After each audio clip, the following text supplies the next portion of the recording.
In 2017, when I lost my job, the first thing I did was get back to everybody who reached out to me and met them for a coffee, a lunch. I didn't pay for a lunch for 6 weeks. And 6 weeks later, somebody I met with no agenda, just to catch up, offered me a job. So networking and your network is very important, but just as important is building a new network. And I am with two people who are experts at that. Dave Burgher of Bang and Jennifer Beale of the 10% Referral Club. Welcome to both of you. Thank you so much for taking some time to share your knowledge with us. Thank you, Craig. Thank you. Dave, first question to you. What is a do and don't in networking? Do is to come in prepared to give, be authentic. And a don't would be to come in and be cocky, like I'm the man. I tell you what to do. So come in as a genuine person and you'll do well.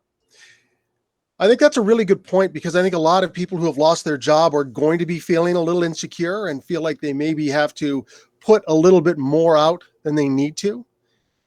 So that genuineness is what people are going to respond to. Jennifer, same question to you. A do and don't for networking. Yeah, well, I totally agree with what Dave said in that being genuine. And one of the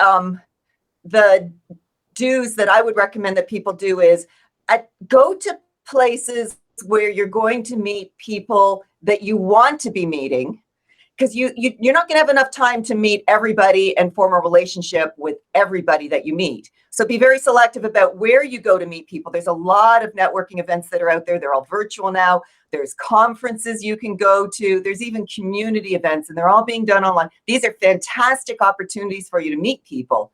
Now, don't go to the places, though, where the people that you're looking for don't attend. And it might take you a little bit of time to experience some groups to know, do they work? Do they not work? Should you go there? Shouldn't you? Are you meeting the people that you want to? But once you're really clear about who you want to meet, go to those events repetitively over and over and over again, because it takes time to build these relationships. It takes time to become familiar. So keep going back, meeting them until they get to know you, because trust needs to be established, and that's established over time.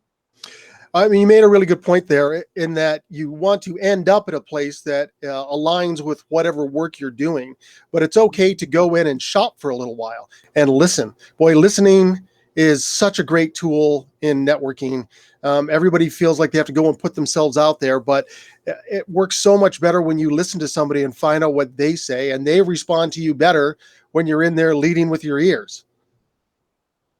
Yeah, and you know what? If you're really clear about what it is that you want, if you know what the job is that you want, or if you're starting a business and you know who the clients are, every time you meet someone, let them know that, because on average, everybody knows about 250 people. So even if they're not the right person, they might know somebody for you. And this is how our networks start growing. One person refers you to another person, another person, another person. And then finally, eventually you reach this person that is ideal and can really help you out. Dave, you have a great story about what you learned about networking from your daughter. What is that story?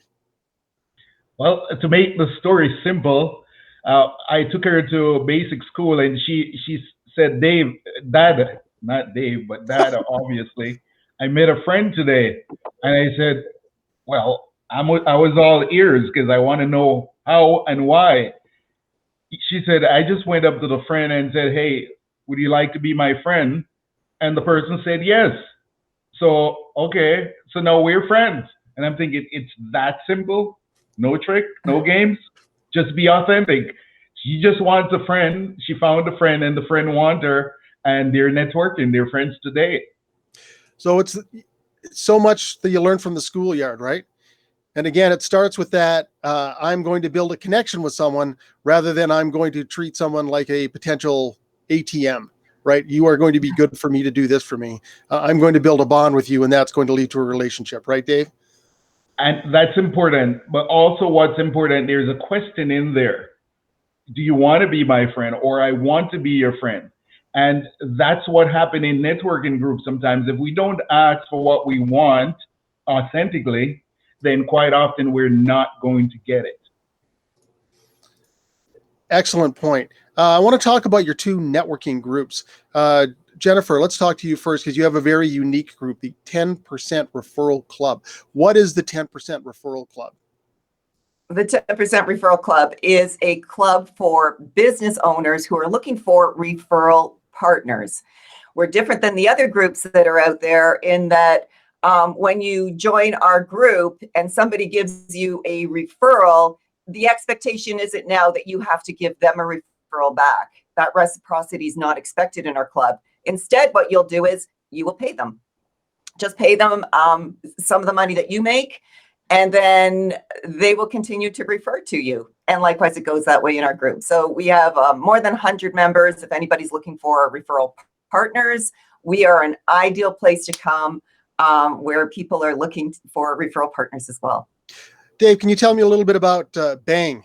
I love the name, Bang, easy to remember. It is, but BANG is for Business Advisory Networking Group. And I want to say Jennifer is absolutely right. I'm referring someone this morning to her 10% referral club. We just work together with any networking group that wants to work with us. But what my group provide is an edge, and it's created for that purpose. So you have an edge when you're going to network. It doesn't matter where you go network, you'll be able to do it properly. And the edge, of course, comes from Jeff Holton's Slight Edge principles. You just keep learning, and getting better and better all the time. And something else that you've mentioned in the past, and Jennifer referred to it as well, is the person you're connecting with may not be the person that gets you the business, correct? That's correct. It's usually someone they know. Jennifer just mentioned each person know at least 250 people. Well, what that means, if you're only relying on the person on your screen, then that's one. Why not 250? Exactly. Jennifer, anything to add to that? Yeah, just, when you're out networking with people and you're meeting them, it's also being clear about what you want and taking time to listen to what they want. And it's about making relationships and then building those relationships. And in the building of the relationships, that can take time. We all start off, we meet people with great expectations of what is possible. And it's in the building of the relationship where those expectations are going to get met. And sometimes those relationships are built not talking about business at all. One advice that I've given people when I've gone to television conferences to new people is, make friends. The best thing you can do is make friends, because those friends, A, may end up in positions of authority where they can, green light your show. B, they can introduce you to other people.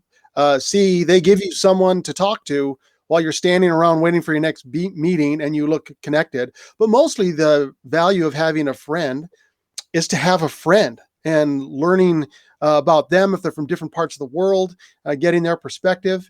And, the key for me in all of those things, when you make friends, especially in that environment, you have to make friends to have friends, and your friends will help you out. If you make friends, if you're doing it just to get to use somebody, never works that way. It goes back to what Dave said at the beginning. You have to be genuine, and people can smell someone who is just out to use them and has no regard for them really as a person.